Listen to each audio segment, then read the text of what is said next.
Ainda há pouco eu li o texto de Efésios e provavelmente os irmãos devem ter pensado, esse é o texto para nós falarmos a respeito.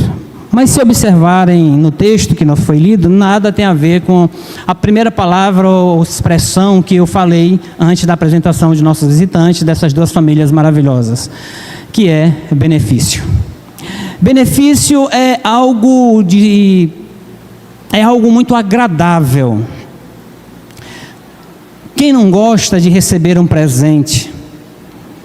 Nós, funcionários públicos, quem não gosta de ter um benefício a mais no nosso contra-cheque? Ou até mesmo quem trabalha em empresas particulares e vai ver o seu contra-cheque, está ali um valorzinho a mais como compensação ou como recompensa. Então o benefício é algo muito bom, é agradável, traz alegria para nós. Mas há um benefício que nós precisamos então compreender e entender que homem nenhum pode dar. E que quando nós recebemos esses benefícios, a nossa vida ela é transformada, a nossa vida ela é renovada, a nossa vida ela é levada a um patamar que nós vamos ter que adorar ao Senhor. Então eu quero convidar a amada igreja a abrir a palavra de Deus mais uma vez no texto de a segunda carta de Paulo ao seu filho Timóteo. Nós vamos ler apenas um versículo. E esse versículo ele é muito conhecido de todos nós. Nós conseguimos até recitá-los de olhos fechados e de costa. 2 Timóteo, capítulo 3, versículo, quem já imagina que seja? 16. 2 Timóteo, capítulo 3, versículo 16. A pergunta, é necessário proclamá-lo? Nós já estamos tão acostumados que o pregador ele passa para nós o texto bíblico, nós procuramos na Bíblia, achamos na Bíblia e esperamos que ele seja então proclamado. Mas hoje, todos nós conhecemos ele de cor. Então eu não vou proclamá-lo sozinho, eu quero que nós proclamemos todos juntos. Podemos? Vamos juntos? Toda a Escritura e útil para o ensino, para a repreensão, para a correção e para a instrução na justiça. Só isso. Lembre-se, o único versículo. Nós já íamos ler o versículo 17. É interessante, né? Como a palavra de Deus ela já está entranhada em nossa mente e traz um ardor no coração tão maravilhoso que a gente quer continuar lendo. E quando nós fazemos isso, traz para nós benefícios. Palavra-chave, benefícios. Então esse texto a gente imagina que vai falar a respeito de toda a Escritura inspirada, que ela é útil para ensinar, para repreender, para corrigir, para instruir na justiça. Mas a gente tem algo um pouquinho a mais. O texto que nós lemos, ele é interessante porque um tempo atrás, os cristãos eram conhecidos como, ou eram apelidados como, você já foi apelidado assim? Bíblia. Já? Alguém já lhe chamou, ei, tu és uma Bíblia? Ou então um amigo, ei, Bíblia, vem cá, Bíblia. É interessante porque esses cristãos no passado eram conhecidos, eram apelidados com essa palavra, Bíblia. Ou aquela gente, ou aquela pessoa do livro de capa preta. E embora esse apelido fosse empregado de forma depreciativa por aquelas pessoas que eram fora da igreja, assim como quando o próprio termo cristão, que foi cunhado pela primeira vez em Antioquia, ou até mesmo o termo puritanos, na Inglaterra do século XVI, permanece o fato de que o apelido Bíblia, ou o agente do livro da capa preta, evidencia uma ênfase. Que ênfase é essa então que é evidenciada?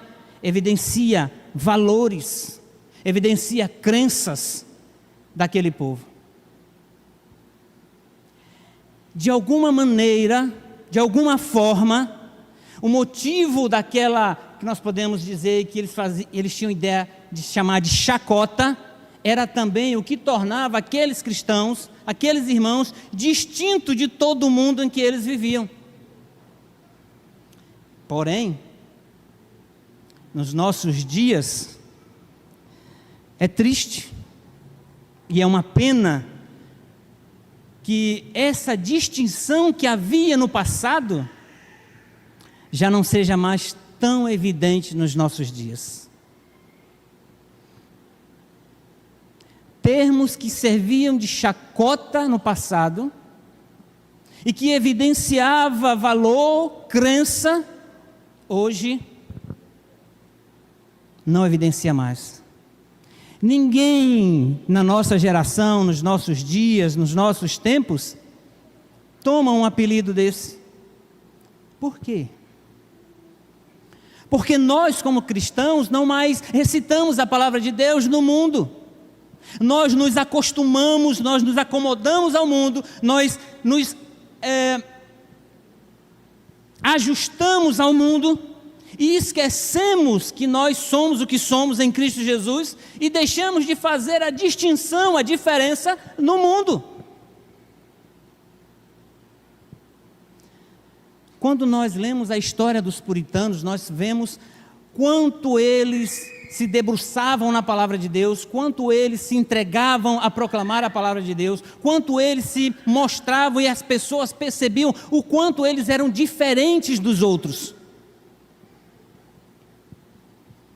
Será que as pessoas em nosso tempo, com quem nós convivemos, não digo pessoas da igreja, mas convivemos com pessoas de fora que não são da igreja, será que elas olhariam em nós e nos apelidariam dessa forma, de Bíblia, ou de gente do livro da capa preta? Será que nós nos debruçamos como os puritanos na palavra de Deus, que lutaram bravamente para que a palavra de Deus continuasse pura no seu tempo, e que tivesse um legado que chegasse até nós, para que nós dessemos continuidade, e as pessoas de fora olhassem para nós e vissem que nós carregamos a pureza da palavra de Deus, o conteúdo da palavra de Deus? É uma pena. Mas nos nossos dias, nós nem temos o apelido de Bíblia, nem de gente do livro da capa preta, muito menos, irmãos, de cristãos. Muito menos de cristãos. Vocês imaginam como é então que o povo lá fora nos conhece? Como é que o povo lá fora nos denomina? Eles não perguntam mais se nós somos cristãos. Eles perguntam se nós somos crentes ou evangélicos. Percebam que essas duas palavras não fazem mais tanta diferença lá fora, porque o evangelho já está tão maculado que não tem mais força suficiente para que a pessoa que está lá fora veja que de fato nós somos evangélicos, porque nós proclamamos o evangelho verdadeiro.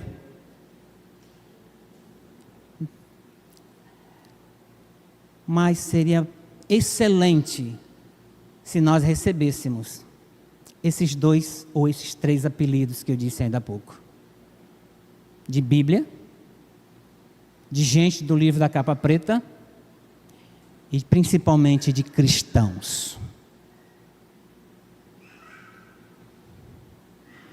Entretanto, se há algo que pode ser dito sobre um verdadeiro cristão, então, queridos irmãos, é que ou seja, esse verdadeiro cristão, ele ama a Bíblia, ele ama o livro dos livros. Para ele, tem peso de palavra divina. Não é à toa que nós declaramos que ela é nossa regra de fé e prática. Não é à toa que nós dizemos que ela é a palavra de Deus e que ela não contém a palavra de Deus, ou melhor, que ela contém a palavra de Deus. Muitos declaram e afirmam que a Bíblia, ela contém a palavra de Deus. E quando é declarado que contém a palavra de Deus, significa dizer que ela está sujeita a algumas críticas. Há quem procure nela muitos erros, muitas falhas, para justificar. Quanto a nós, devemos dizer então que ela não contém a palavra de Deus, mas ela é a palavra de Deus. E como ela é a palavra de Deus, então ela tem um peso divino para mim e para você. E este então é o argumento do apóstolo Paulo a Timóteo, quando ele escreve a ele. Capítulo 3, versículo 16. Ele diz: toda Escritura. Ele não fala parcialmente a Escritura, ele fala toda a Escritura, ela é inspirada por Deus. Se tem a inspiração da parte de Deus, significa dizer então que tem peso divino para mim e para você.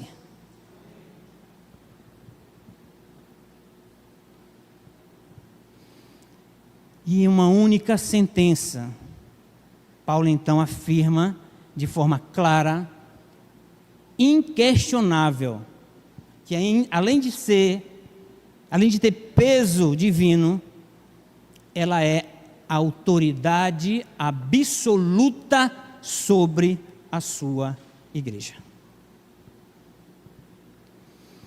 Nós somos tendenciosos a ler livros de autoajuda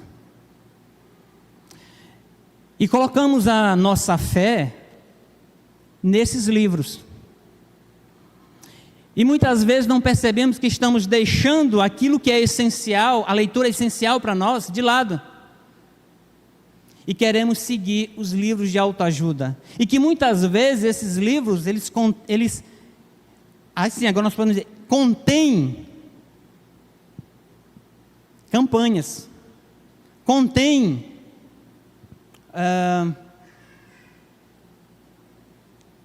exercícios para os quais podemos alcançar alguma coisa.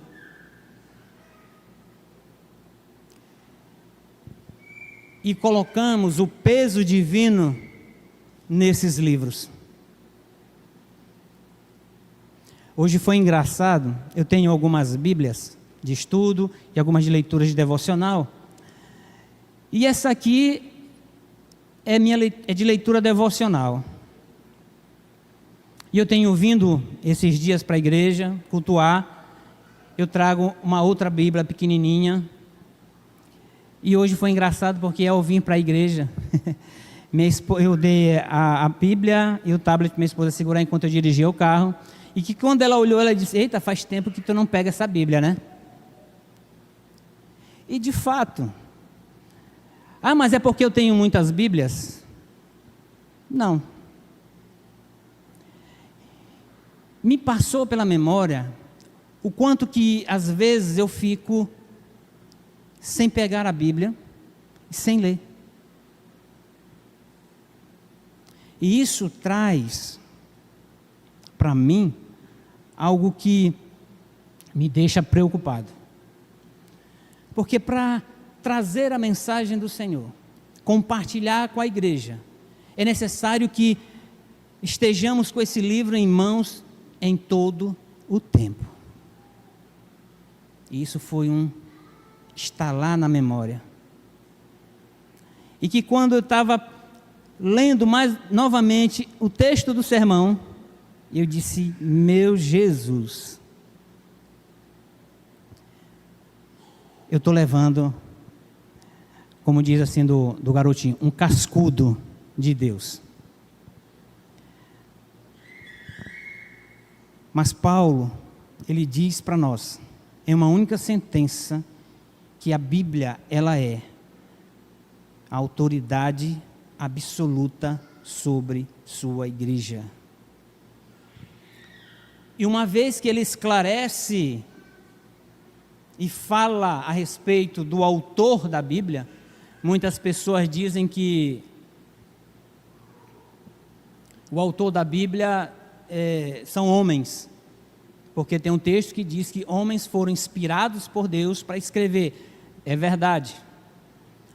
Mas a Bíblia não tem vários autores, ela tem um único autor, que inspirou as suas palavras e fez com que homens a escrevessem dentro do seu tempo, dentro da sua cultura, dentro da sua gramática, para que as outras pessoas pudessem então ouvir a voz de Deus e saber o que Deus quer de suas vidas.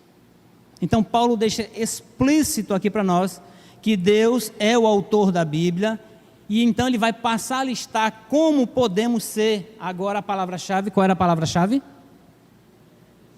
Benefícios. Então, de que maneira podemos ser beneficiados? Não é de forma material. De forma espiritualmente através dela. Vamos lá. A passagem que nós lemos, ela nos dá uma resposta clara. Vamos ler novamente? Toda a Escritura é inspirada por Deus e útil para o ensino, para a repreensão, para a correção e para a instrução na justiça.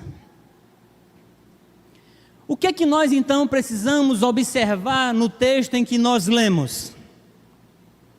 O texto, ele omite alguma coisa. Ou seja, o que o texto está omitindo? Que as Sagradas Escrituras não foram dadas para satisfazer a nossa curiosidade intelectual ou até mesmo as nossas especulações carnais. O texto deixa isso completamente omitido. Mas, irmão, então o que é que o texto omite? Simples. O texto vai dizer que ele nos capacita para toda boa obra, mediante o ensino, a reprovação e a correção. Isso o texto deixa explícito, mas ele omite que as Sagradas Escrituras não foram dadas para satisfazer a nossa curiosidade intelectual e nem tampouco as nossas especulações carnais. Então eu pergunto novamente, de que maneira nós podemos ser beneficiados espiritualmente pela palavra de Deus? Então a primeira maneira é quando ela nos convence do pecado. E aqui está o primeiro propósito, que revela a nossa depravação total, tira de nós as nossas máscaras, desmascara a nossa vileza e torna até conhecida a nossa iniquidade. A vida moral de um homem, a vida moral de uma mulher, pode ser sim irrepreensível.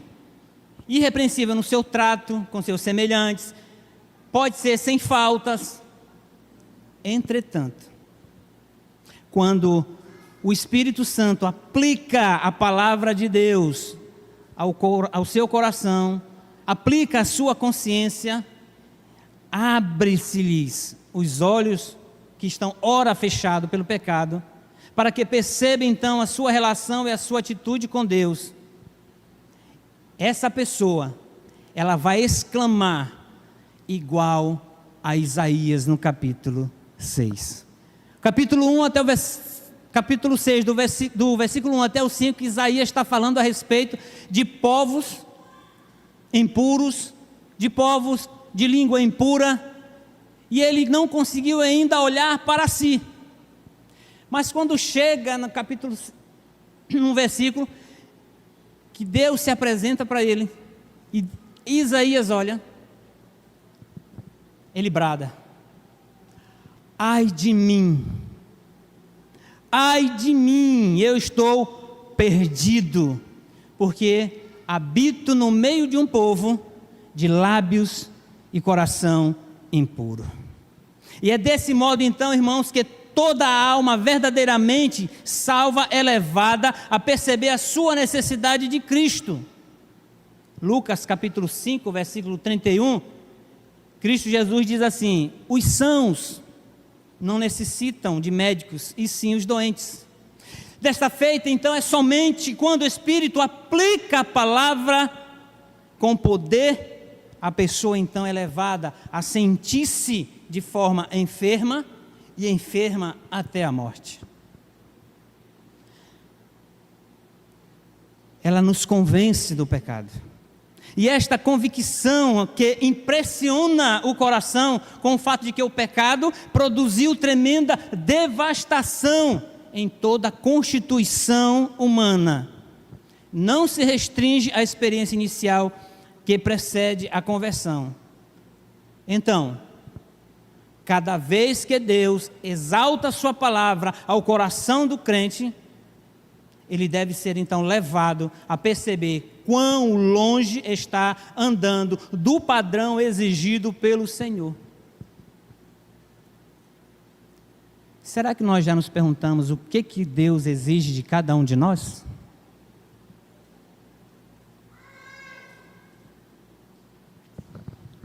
Abra comigo em 1 Pedro capítulo 1, versículo 15, vamos descobrir.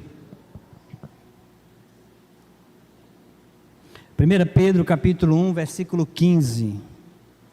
Vamos descobrir junto o que Deus exige de cada um de nós.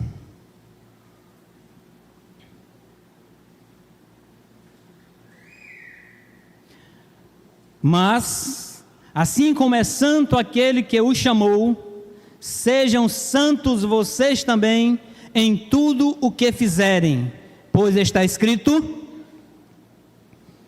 sejam santos, porque eu sou santo. Como é que então nós devemos aplicar esse primeiro ponto às nossas vidas? Nós devemos aplicar na leitura quando nós lemos sobre os tristes fracassos de diferentes personagens das Escrituras. E isso vai nos fazer perceber quão parecido nós somos com eles. E quando nós também lermos, devemos perceber a vida bem-aventurada daqueles que andaram com Cristo, e principalmente a perfeita de Jesus. Que isso também vai nos fazer reconhecer quantos somos bastante diferentes deles. Então, o primeiro benefício que a Bíblia nos traz é que ela nos convence do pecado. Qual o segundo benefício? O segundo benefício espiritualmente que a Bíblia nos traz é quando nós somos conduzidos à confissão de pecado. Veja que o versículo 16 que nós lemos diz que ele é útil, que a Bíblia é útil para a repreensão. Queridos, a alma honesta, ela está pronta a reconhecer que a palavra de Deus, ela é verdadeira. Ela está pronta a reconhecer que suas próprias falhas, ou melhor, a alma honesta, ela está pronta a reconhecer suas próprias falhas. Mas sobre o homem natural, a Bíblia vai dizer: todo aquele que pratica o mal, aborrece a luz e não se chega para a luz, a fim de não serem arguidas as suas obras. João capítulo 3, verso 20. O clamor então de um coração renovado deve ser: ó Deus, tem misericórdia de mim, pecador. Podemos perceber um coração renovado quando nós lemos na palavra de Deus a oração de dois homens, a do fariseu e a do publicano. Quando o fariseu bate no seu peito dizendo que ele dá o dízimo, que ele ora, que ele não é igual àquele republicano, Ele está sendo um homem que não reconhece as suas próprias falhas. Mas quando o outro vai orar, ele tem um clamor dentro do seu coração, um clamor que renovou o seu coração. Ele nem sequer levanta a cabeça para orar. A sua fronte é para baixo. E ele bate no peito dizendo: ó Deus, tem misericórdia de mim, pecador. Cada vez que nós somos então vivificados pela palavra, queridos, nós recebemos uma nova revelação e convicção renovada de nossas transgressões aos olhos de Deus. O livro de Provérbios, capítulo 28, verso 13, nos diz que o que encobre suas transgressões jamais prosperará. Percebam que muitos de nós gostamos muito de prosperar, queremos ser prósperos, mas o texto nos diz que há alguma coisa que impede de nós avançarmos e prosperarmos. A palavra de Deus nos ensina que sem Jesus nada podemos fazer. E muitas vezes nós queremos prosperar sem Jesus. Sem Jesus nós andamos em pecado. Sem Jesus nós andamos sem perdão. Sem Jesus nós encobrimos as nossas transgressões. E quando nós encobrimos as nossas transgressões, aquilo que nós queremos prosperar, nós não conseguimos. Mas o texto continua dizendo, e ali nós temos uma palavra de contraste. Mas o que as confessa e deixa alcançará misericórdia. Perceba que, veja que a nossa prosperidade não é de forma material, mas a nossa prosperidade ela vai estar em Cristo Jesus. Veja bem, quando lemos a palavra de Deus, ela nos conduz a confessarmos os nossos pecados. Ou seja, se eu confesso e deixo, não é apenas confessar e continuar a caminhada. Não, eu preciso deixar. Então, há uma dupla tarefa. Eu preciso confessar ao Senhor, deixar o pecado, e aí sim é que eu alcanço a minha prosperidade em Cristo Jesus. E que prosperidade é essa? O texto diz: a misericórdia do Senhor. Não há prosperidade nem frutificação espiritual enquanto nós ocultarmos os nossos pecados em nosso íntimo, as nossas culpas secretas, aqueles pecados de estimação que nós temos. Não há prosperidade, não há misericórdia. Somente quando são reconhecidos diante de Deus, e reconhecidos aqui, confessados diante de Deus, e pasmem, em detalhes. Nós somos bons em esconder. Nós confessamos, mas não confessamos com detalhes. Nós confessamos, nós reconhecemos de Deus com detalhes. Aí sim é que nós vamos ter o gozo da prosperidade, da misericórdia do Senhor. Não há paz real para a nossa consciência. Fica na nossa consciência uma latente acusação. Por que eu fiz isso? Por que eu não larguei isso? Por que eu fui fazer isso? Não há descanso para o nosso coração, enquanto nós escondemos a carga do pecado não confessado. Certa vez eu conversando com um rapaz, e ele saiu com a namorada dele, foi ao cinema, lancharam, e aí depois do lanche a gente já sabe para onde jovens podem ir, né? E lá fizeram o que tinham que fazer, foram embora, e o rapaz foi para casa. E ele com sentiu-se culpado. Então ele, conversando, ele me disse que queria largar esse estilo de vida, porque ele percebeu que não fazia sentido o que ele fez. A mente dele começou a acusá-lo daquilo que ele fez de errado. Não estava havendo paz na consciência dele. Não estava havendo descanso no coração dele. Enquanto ele estava encobrindo aquela carga de pecado não confessado. Mas então, como ele te confessou, como ele conversou com você, irmão, significa dizer então que ele alcançou a paz? Significa que o coração dele descansou? Sim ou não? Não. Não há confissão que nós façamos a um de nossos pares que traga paz e traga descanso. Vai trazer um certo alívio, mas não paz e nem descanso. Só em Jesus, quando nós confessamos os nossos pecados, é que nós recebemos o benefício da misericórdia e do perdão de Deus. Então, como nós podemos aplicar essa segunda maneira, esse segundo benefício?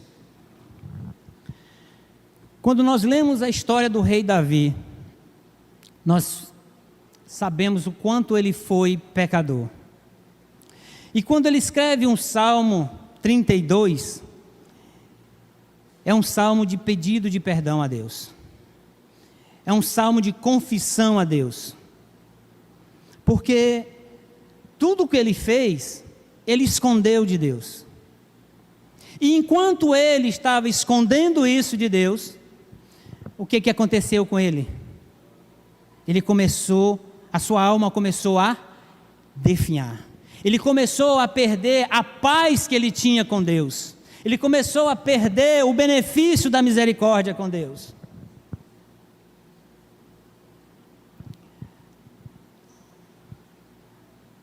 É uma linguagem figurada, mas vigorosa, que nos parece compreensível. Ou, sua própria história espiritual a explica. Queridos, há muitos versículos nas Escrituras que nenhum comentário pode interpretar satisfatoriamente, mas a experiência pessoal pode fazer. E verdadeiramente são benditas as palavras de Deus, quando Davi disse: confessei-te o meu pecado e a minha iniquidade não mais ocultei. Confessarei ao Senhor as minhas transgressões e tu perdoastes a iniquidade do meu pecado. Como então aplicamos esse segundo benefício? Agindo da mesma forma como Davi agiu. Não mais ocultando, não mais escondendo, mas confessando e reconhecendo os nossos pecados. Terceiro benefício: de que maneira podemos nos beneficiar espiritualmente da palavra de Deus? Nós nos beneficiamos quando ela nos leva a abandonar o pecado. Percebem que antes eu falei que nós confessamos, mas muitas vezes nós não abandonamos? Então, o terceiro benefício é quando ela nos leva a abandonar o pecado. O que é que o apóstolo Paulo disse a Timóteo? Em sua segunda carta, no capítulo 2, versículo 19. Ele disse: aparta-te da injustiça, todo aquele que professa o nome, aparta-se da injustiça todo aquele que professa o nome do Senhor. Quanto mais nós lemos as palavras com propósito definido de descobrir o que é agradável e desagradável ao Senhor, mais sua vontade se torna conhecida para nós. E não só isso, o nosso coração for correto diante dele, os nossos caminhos vão se harmonizar muito mais com a vontade dele. E desta forma, então, nós vamos andar na verdade.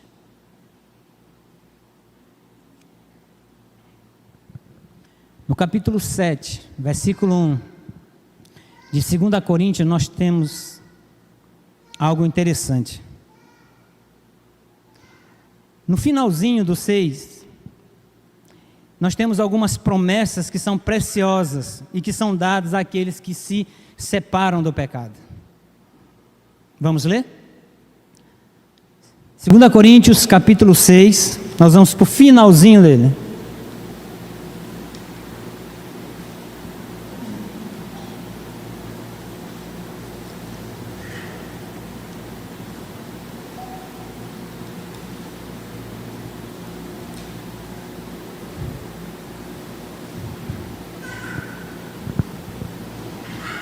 Diz assim: habitarei com eles, e entre eles andarei, serei o seu Deus, e eles serão o meu povo.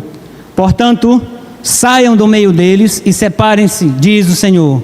Não toquem em coisas impuras, e eu os receberei, e lhes serei pai, e vocês serão meus filhos e minhas filhas, diz o Senhor Todo-Poderoso.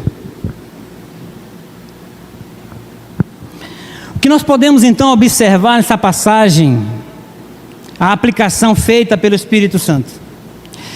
O Senhor não diz: tendo, pois, ó amados, é o capítulo 7, versículo 1, tais promessas, consolemo-nos e nos entreguemos à complacência.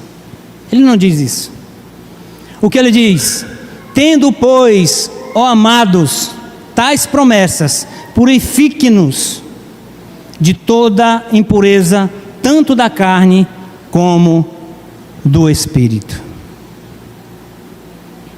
Que promessas são essas? Quando a Bíblia nos leva a abandonar o pecado, nós temos um benefício maravilhoso. Deus habitará entre nós, Deus andará entre nós, Ele será o nosso Deus, e nós seremos povo dele.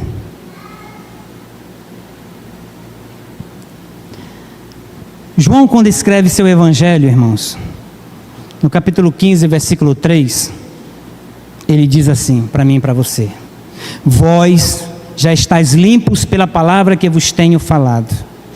E aqui nós temos uma aplicação para as nossas vidas. Nós devemos nos examinar frequentemente. Que aplicação é essa então, irmão? A leitura e o estudo da palavra de Deus estão produzindo pureza em nossa conduta? Como nós estamos caminhando? Será que estamos caminhando de forma a agradar ou desagradar? Será que nós estamos caminhando de forma a não abandonar o pecado? Deixa-me perguntar: de que maneira então poderá o cristão guardar puro o seu coração? A resposta, ela é divina.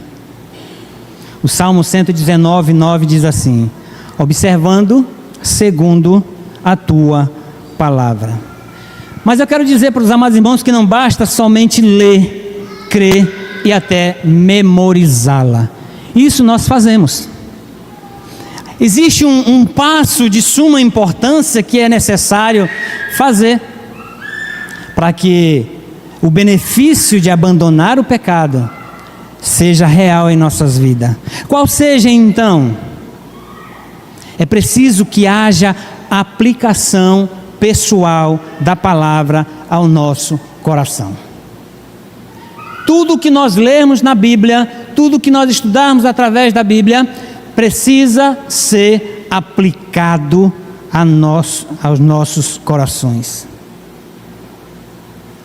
Quando nós damos ouvidos a exortações como as que estipulam fugir da impureza, fugir da idolatria, foge destas coisas, da cobiça do dinheiro, foge, outrossim, das paixões da mocidade, nós então somos levados a separar-nos do mal na prática. Só que muitas vezes nós não queremos atentar a esses conselhos. Perceba que a palavra de Deus, ela traz o benefício de fazer com que nós nos afastemos do pecado, mas nós não queremos. Mas esse benefício nos é dado quando nós lemos, estudamos e principalmente aplicamos, ou seja, praticamos a palavra de Deus. Um quarto benefício que a palavra de Deus nos traz espiritualmente é que nós somos fortalecidos, nós somos edificados. O pecado não acha vez em nós, ele chega com as suas artimanhas, com as suas lisonjas, com seus presentes maravilhosos, mas como nós estamos fortalecidos pela palavra de Deus, ele não encontra lugar. As Sagradas Escrituras nos foram dadas não somente com o propósito de nos revelar a nossa pecaminosidade inata ou nos mostrar as muitas maneiras pelas quais nós carecemos da glória de Deus. Não. Elas nos foram dadas também para nos ensinar como nós podemos obter livramento do pecado, como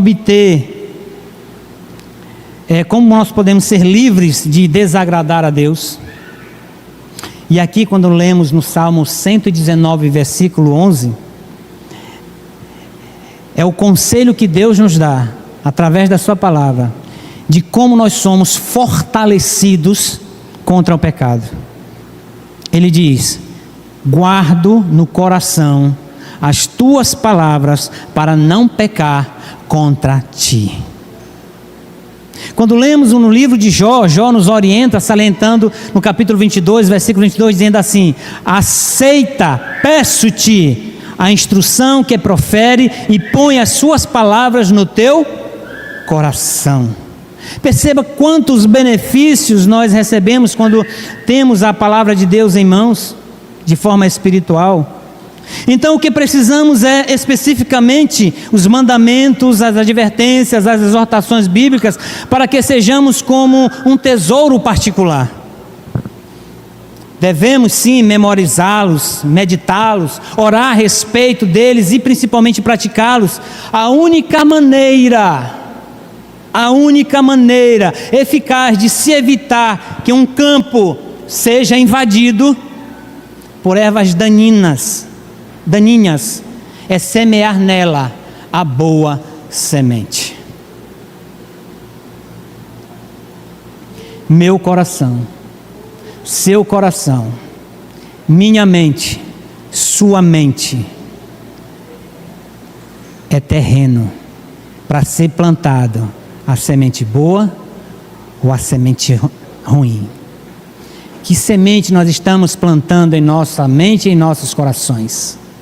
Será que é a semente do mundo ou a semente da palavra de Deus, que é essa que frutifica para a vida eterna?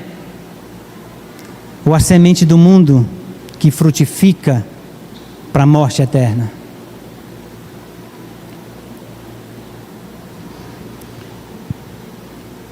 O apóstolo Paulo, ele nos orienta. Romanos capítulo 12, versículo 21 diz: vence o mal com o bem. Dessa forma, quanto mais ricamente estiver habitando em mim e em você a palavra de Cristo, menos espaço haverá para o pecado em nossos corações e em nossas vidas. Não existe nada além da palavra de Deus recebida em nossos afetos que nos preserve das contaminações do mundo, que nos liberte das tentações de Satanás, que seja um protetor tão eficaz contra o pecado. Enquanto a verdade da palavra de Deus estiver agindo em mim, agindo em você, em nosso íntimo, despertando toda a nossa consciência e sendo realmente amada por nós, então nós seremos preservados do pecado. Ele não encontrará guarida em nossos corações. Dificilmente nós iremos cair.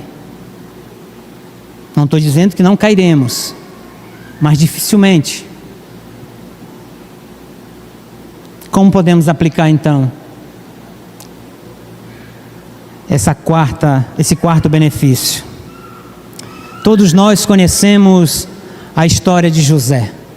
Quem não conhece a história de José? José, o filho amado de Jacó, que foi vendido pelos irmãos, que foi parar na casa de um dos grandes de Faraó,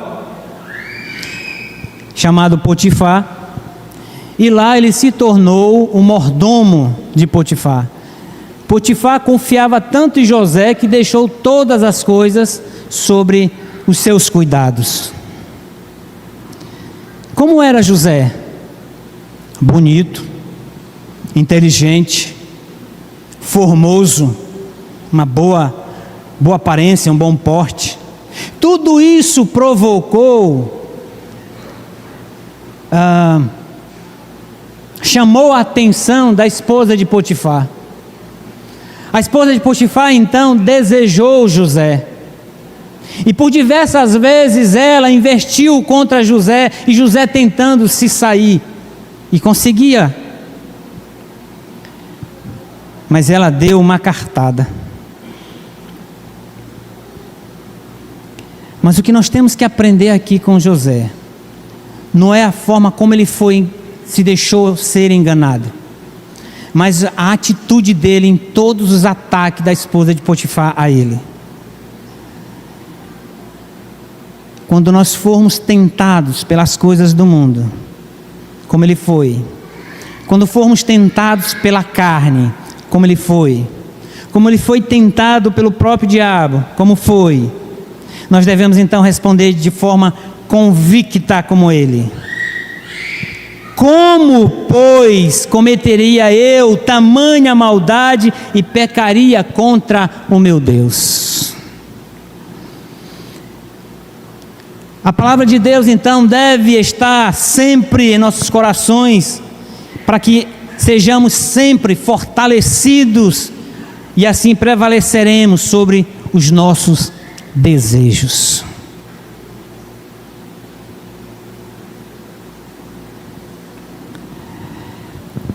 Um quinto benefício, e aí nós já vamos nos encaminhar para o final. De que maneira nós podemos então ser beneficiados espiritualmente pelas Escrituras? Nós somos beneficiados quando ela nos leva a fazer o que é o contrário ao pecado. O que é o pecado então, já que estamos falando tanto nessa palavra?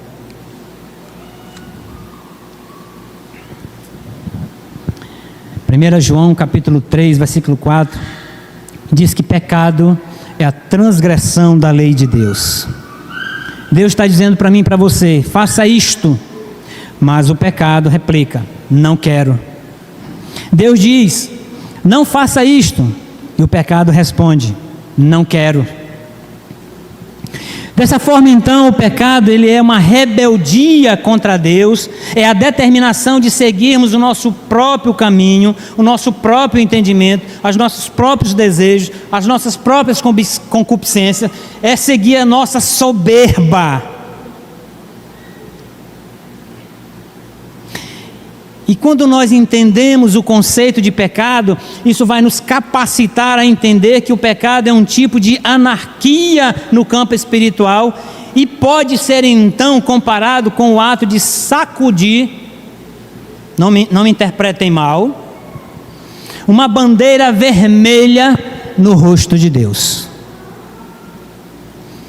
A atitude então oposta ao pecado contra Deus, qual seja, irmão, é tudo aquilo que nós não queremos fazer, é tudo aquilo que nos causa desconforto, é tudo aquilo que nos causa nos nossos entendimentos humilhação, que é nos submetermos à vontade soberana do Senhor. Assim como o contrário da iniquidade é a sujeição à lei. Portanto, fazer o contrário do pecado é andar na vereda da obediência. E esta é uma das grandes razões por que as Escrituras nos foram dadas. Tornar conhecido o caminho pelo qual devemos andar e agradar a Deus. Elas são proveitosas não somente para a repreensão e correção, mas também para, e aí nosso texto diz o quê? Instrução em toda justiça. Como nós aplicamos então esse quinto benefício? Nós devemos então nos examinar constantemente. Os nossos pensamentos são formados, os nossos corações são controlados, a nossa conduta e as nossas obras são reguladas pela palavra de Deus.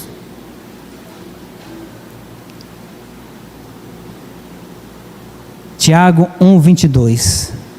Nós já vimos que em Pedro o que Deus nos exige, que sejamos santos como Ele é santo. Agora Tiago diz outra coisa para nós. Capítulo 1, versículo 22, ele diz: tornai-vos, pois, praticantes da palavra e não somente ouvintes, enganando-vos a vós mesmos. Expressemos nossa gratidão e afetos para com Ele, ou seja, para com Deus. João capítulo 14, versículo 15 nos diz: se me amares, guardareis os meus mandamentos. Precisamos não somente de luz para reconhecer o nosso caminho, mas também de um coração bem disposto para andar nesse caminho. A orientação ela é necessária por causa da cegueira das nossas mentes. E os impulsos eficazes da graça são necessários por causa da fraqueza de nossos corações. Nós não cumpriremos o nosso dever por meio dos conceitos da verdade, se não os abraçarmos e os seguirmos. Então, de que maneira podemos ser beneficiados espiritualmente pela palavra de Deus? Lembram? Primeiro, quando ela nos convence do pecado. Segundo, quando ela nos conduz à confissão do pecado. Terceiro, quando ela nos leva a abandonar o pecado. Quarto, quando nós somos fortalecidos contra o pecado.